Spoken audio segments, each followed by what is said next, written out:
Salut à tous, j'espère que vous allez bien. Aujourd'hui on se retrouve pour une nouvelle vidéo sur ma chaîne et comme vous avez pu le voir, je vais vous parler d'un challenge et le challenge des 4 maisons.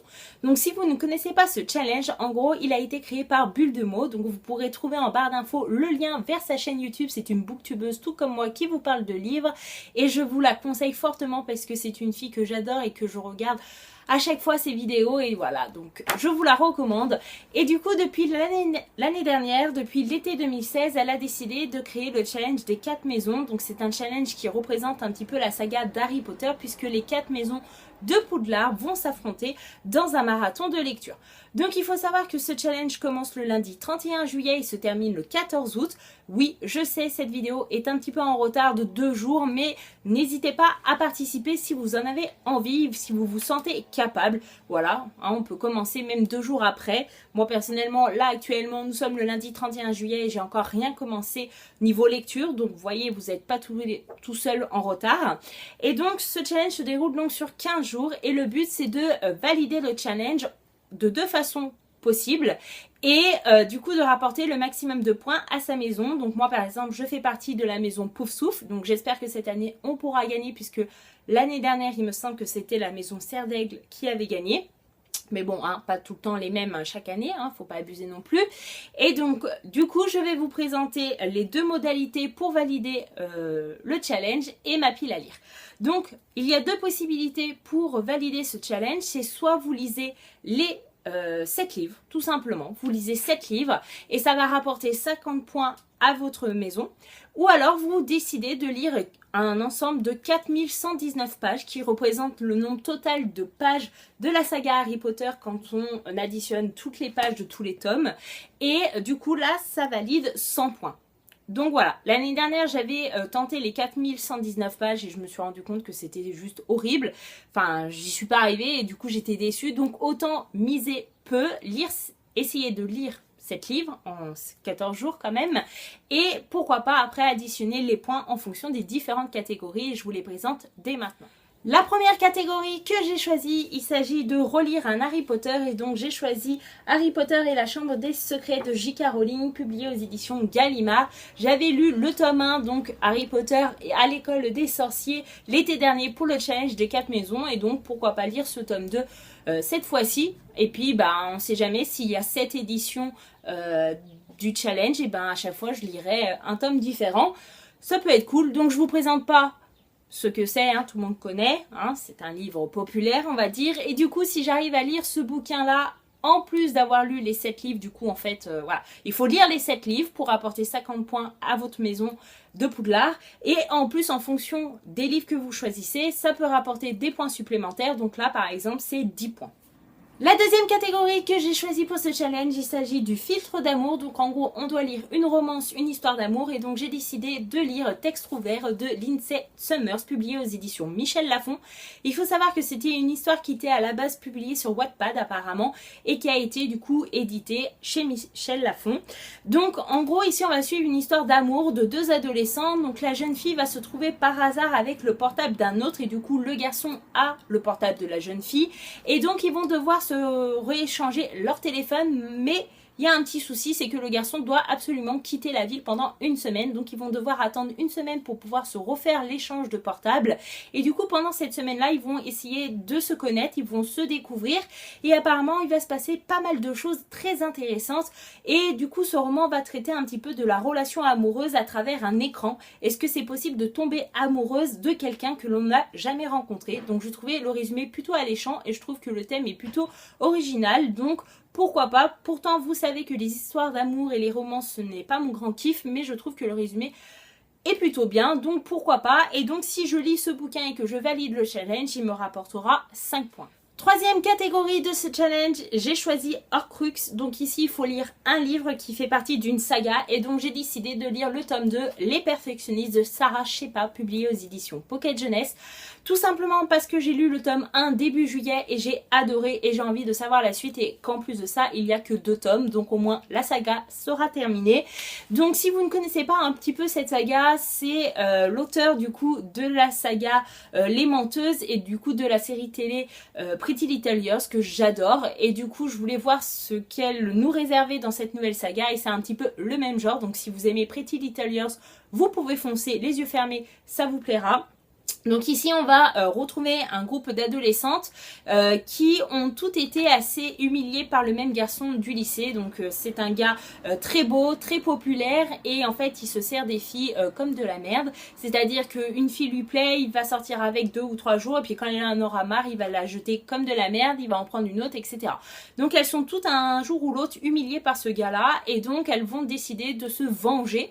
Et puis un jour en fait elles parlent de cette vengeance-là et elles montent un plan assez énorme, en rigolant bien sûr, puisqu'elles pensent jamais faire ça. Sauf que un jour, elles vont apprendre la mort de ce garçon-là et apparemment, le plan s'est déroulé. Donc en fait, elles soupçonnent quelqu'un les avoir entendus et cette personne-là a réalisé leurs vœux et a suivi leur plan pour tuer ce garçon. Donc elles vont essayer de mener l'enquête, chercher à savoir qui c'est qui a fait ça et il y a pas mal de rebondissements. Moi personnellement j'ai adoré le tome 1, j'attends qu'une chose, c'est de lire le tome 2 pour savoir réellement qui a fait ça et comment tout ce déroulement se fait. Voilà, c'est du Sarah Shepard, ça fait penser à Pretty Little Liars et j'adore. Donc voilà pourquoi je l'ai choisi pour ce challenge, parce que je suis sûre de le lire assez vite. Et si je le lis, ça rapportera 5 points supplémentaires à la maison Poussoufle. Ensuite, le 4e livre que j'ai choisi de lire durant ce challenge, il faut savoir qu'il appartient à 2 catégories. Donc ça, c'est possible d'avoir un livre qui appartient à 2 catégories.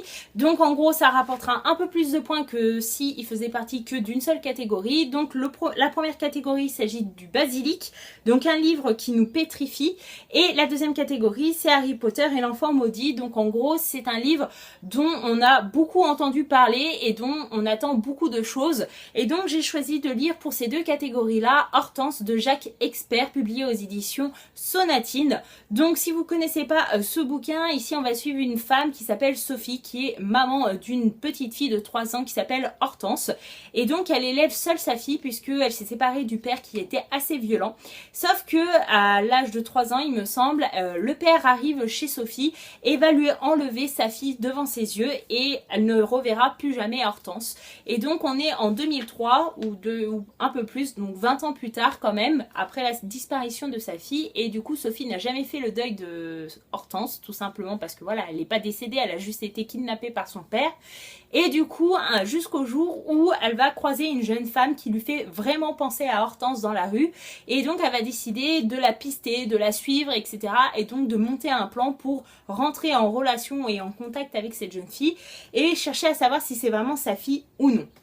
Donc déjà c'est un thriller, vous savez j'adore tout ce qui est thriller et en plus de ça j'en attends beaucoup, tout simplement parce que Cédric de la chaîne de la chaîne Cédric Armand en parle tout le temps. C'est un de ses gros coups de cœur et du coup à force donner envie, sachant qu'il était dans ma pile à lire depuis pas mal de temps, mais depuis que j'ai entendu l'avis de Cédric, et je me dis il va falloir que je fonce parce que moi aussi j'ai envie d'avoir ce coup de cœur. Et donc, si je lis ce bouquin, je rapporterai donc 30 points puisqu'il y a 15 points pour la catégorie basilic et 15 points pour la catégorie Harry Potter et l'enfant maudit. Le 5e livre fait partie également de 2 catégories. Donc la première catégorie c'est Hermione, Ron et Harry. Donc il faut lire un livre avec une histoire d'amitié. Et la deuxième catégorie c'est J.K. Rowling. Donc lire un livre qui a été écrit par une femme. Donc du coup j'ai décidé de lire J'étais là de Gayle Forman, publié aux éditions Hachette. Donc si vous ne connaissez pas ce roman, il est sorti depuis pas mal de temps. Et du coup j'avais lu... Si je reste et la suite, je me rappelle plus, de la même auteure, et j'avais plutôt bien apprécié même si j'avais été déçue de la suite. Et du coup j'ai entendu beaucoup de bien de ce bouquin là, et du coup on va suivre une jeune femme de 18 ans qui s'appelle Cody, et du coup elle est étudiante et tout se passe plutôt bien jusqu'au jour où elle apprend que sa meilleure amie, sa sœur de cœur qui s'appelle Meg, s'est suicidée en avalant une dose assez importante de poison mortel. Et du coup la famille de Meg va demander à Cody d'aller récupérer les affaires de sa meilleure amie pour du coup leur donner, et du coup elle va décider de mener l'enquête et de comprendre le geste de son amie. Donc ça fait partie de la catégorie lire une histoire d'amitié et du coup ça a été écrit par une femme, donc du coup ce livre rentre bien dans ces deux catégories là et voilà, j'attends beaucoup de ce bouquin aussi parce qu'il a plutôt de bonnes notes sur Livre Addict et j'en ai entendu souvent du bien, donc j'espère que ça sera également la même chose pour moi. Et du coup si je lis ce bouquin ça rapportera 20 points puisque la catégorie Hermione, Ron, Harry, donc le livre sur l'amitié rapporte 15 points et la catégorie J.K. Rowling, donc lire un livre qui a été écrit par une femme, rapporte 5 points. Allez, on passe au 6e livre qui lui aussi rentre dans deux catégories. La première c'est le Vif d'Or, donc c'est un livre qu'il faut lire en une journée. Et ensuite la deuxième catégorie c'est Tom Jedusor, donc un livre qui m'a ensorcelé par sa couverture et donc j'ai décidé de lire. Et puis après de Cathy Williams, publié aux éditions Milan Macadam. Et du coup voilà, la couverture moi ça me fait penser vachement à Harry Potter, c'est un miroir et en plus l'histoire ça pourrait ressembler à Tom Jedusor, tout simplement puisque ici on va suivre une jeune adolescente qui est au lycée, qui s'appelle Paige et qui va par accident mourir suite à une chute. Et du coup elle est coincée dans son lycée depuis qu'elle est décédée, elle est fantôme. Et du coup un jour elle va commencer à entendre une certaine rumeur qui est totalement fausse, puisque les gens vont commencer à dire qu'en fait elle est décédée suite à un suicide, donc elle se serait suicidée, mais elle veut absolument rétablir la vérité en disant que non, c'était pas un suicide mais une chute, mais comment se faire entendre quand on est morte. Donc voilà, c'est un roman qui est dans ma pile à lire depuis pas mal de temps, il me semble que je l'avais eu à Noël il y a 2 ou 3 ans, 3 ans je pense, et donc je pense qu'il est temps de le lire, sachant qu'il faut le lire en une journée, il est très très fin, il fait 200 pages, donc pourquoi pas tenter l'aventure.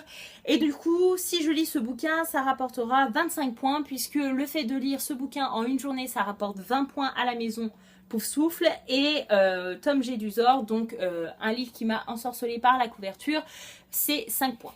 Et donc le dernier bouquin que j'ai décidé de lire durant ce challenge fait partie également de deux catégories. La première il s'agit du Quidditch, donc il faut lire un livre que j'ai vraiment envie de réussir à lire. Et la deuxième catégorie il s'agit du Porte-Loin, un livre qui t'emmène loin, donc par sa culture, par son univers, etc.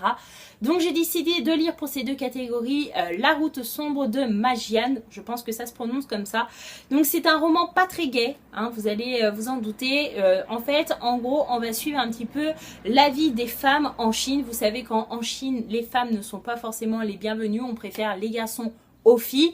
Et du coup, voilà, c'est une culture que je ne connais pas spécialement. Je me suis jamais vraiment intéressée à la Chine. Et j'ai entendu parler de ce bouquin de la part de Opaline. Alors, je sais plus si c'était sur une vidéo spéciale ou si c'était en live. Je crois que c'était un live qu'elles avaient fait à plusieurs. Et du coup, j'essaierai de vous mettre en barre d'infos la vidéo qui m'a donné envie de lire ce bouquin et je me suis dit c'est bien de lire des romans fictifs etc, mais c'est aussi bien de découvrir d'autres cultures par des romans. Donc là c'est vraiment une histoire plutôt, je sais pas si c'est un témoignage, si c'est plutôt une histoire fictive, mais je pense que c'est plutôt pas mal de lire ce genre de roman de temps en temps et de découvrir d'autres cultures et d'autres fonctionnements que ce que l'on peut voir en France. Et donc voilà, donc si je lis ce bouquin, ça ramènera 25 points à la maison Pouf Souffle puisqu'il y a 15 points dédiés à la catégorie Quidditch et donc 10 points pour le Porte-Loin. Et voilà, ma vidéo est enfin terminée, j'espère qu'elle vous aura plu. N'hésitez pas à me dire en commentaire si vous avez lu des livres que je vous ai présentés dans cette vidéo et du coup me dire également ce que vous en avez pensé. N'hésitez pas également à me dire en commentaire si vous participez à ce challenge et à me dire un petit peu votre pile à lire et votre avancée. Et du coup voilà, j'ai fait le calcul, si je réussis ce challenge j'aurais rapporté 50 points parce que j'aurais lu 7 livres plus 120 points en mettant du coup les 7 livres dans différentes catégories, donc un total de 170 points. Et du coup je vais vous laisser parce que je vais commencer à aller lire parce que sinon Pouf Souffle ne pourra jamais gagner si je participe pas. Voilà, plus on saura à participer dans la catégorie Pouf Souffle et plus on aura de chances à gagner. Donc je vous laisse là, je vous fais de gros bisous et je vous dis à bientôt dans une prochaine vidéo. Bye bye.